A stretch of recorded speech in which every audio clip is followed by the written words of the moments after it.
আসসালামু আলাইকুম। আমি Wasika Rahman, SRDMIT senior digital marketing support trainer. আশা করি আপনারা সবাই ভালো আছেন।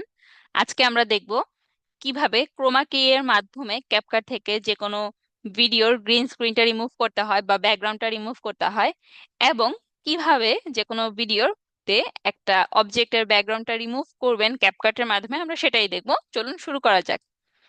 আচ্ছা, আমি একটা ভিডিও নিয়ে নিলাম। এখন এই ভিডিওটার ব্যাকগ্রাউন্ডটা আমি রিমুভ করব। সেটা কিভাবে রিমুভ করব দেখেন। ভিডিওটা এখানে অ্যাড করার পর ভিডিওতে ক্লিক করব। ভিডিওতে ক্লিক করে এখানে দেখেন রিমুভ ব্যাকগ্রাউন্ড বা রিমুভ বিজি একটা অপশন থাকবে। এখানে অটো রিমুভাল, এখানে ক্লিক করব।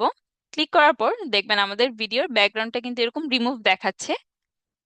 আমাদের ভিডিওর ব্যাকগ্রাউন্ডটা সম্পূর্ণ রিমুভ হয়ে গেছে। এখন ভিডিওতে অন্য একটা ব্যাকগ্রাউন্ড আমরা অ্যাড করব। ধরেন আমি এই ব্যাকগ্রাউন্ডটাই আমাদের ভিডিওতে অ্যাড করতে চাচ্ছি। তো এটাকে সিলেক্ট করব, এই যে এটাকে উপরে দিয়ে নিব।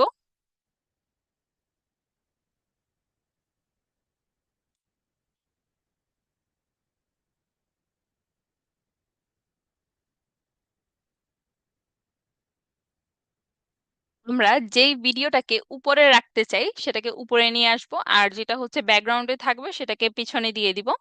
আচ্ছা দেখেন, এখানে আমি এই ছবিটাকে উপরে রাখতে চাইছি, সেজন্য এটা উপরে নিয়ে আসছি, এবং এটাকে ব্যাকগ্রাউন্ড হিসেবে রাখতে চাইছি, সেজন্য এটা পেছনে আছে।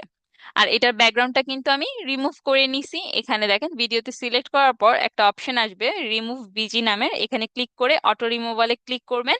একটু টাইম নিবে প্রসেসিং হইতে, তারপর এটা অটোমেটিক্যালি রিমুভ হয়ে যাবে। আচ্ছা, এখন ক্রোমা কি এর সাহায্যে আমরা ব্যাকগ্রাউন্ডটা রিমুভ করব বা ব্যাকগ্রাউন্ডটা চেঞ্জ করব।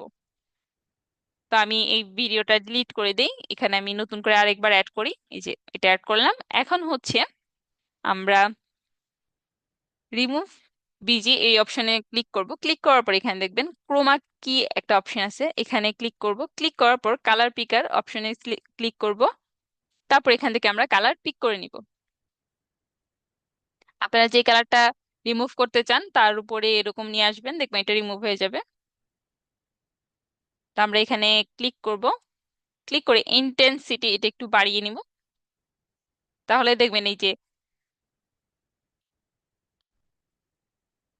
ব্যাকগ্রাউন্ডটা যে রিমুভ হয়েছে, এখানে মেয়েটার চুলের পাশে কিন্তু একটু কালারটা বোঝা যাচ্ছে। তো সেটা বোঝা যাবে না যদি আমরা ইন্টেন্সিটিটা একটু বাড়িয়ে দিই। ওকে, এখন আমরা এই ছবিটার পেছনে বা এই ভিডিওটার পেছনে অন্য আরেকটা ব্যাকগ্রাউন্ড অ্যাড করব। যেমন ধরেন আমি এটাই অ্যাড করি, এটাকে আমি উপরে নিয়ে আসি।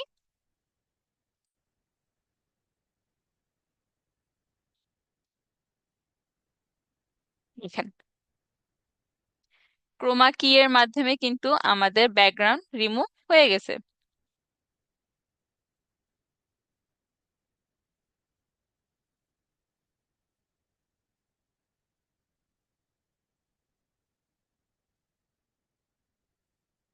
তো আজকের জন্য এই পর্যন্তই। সবাই ভালো থাকবেন। ধন্যবাদ। আসসালামু আলাইকুম।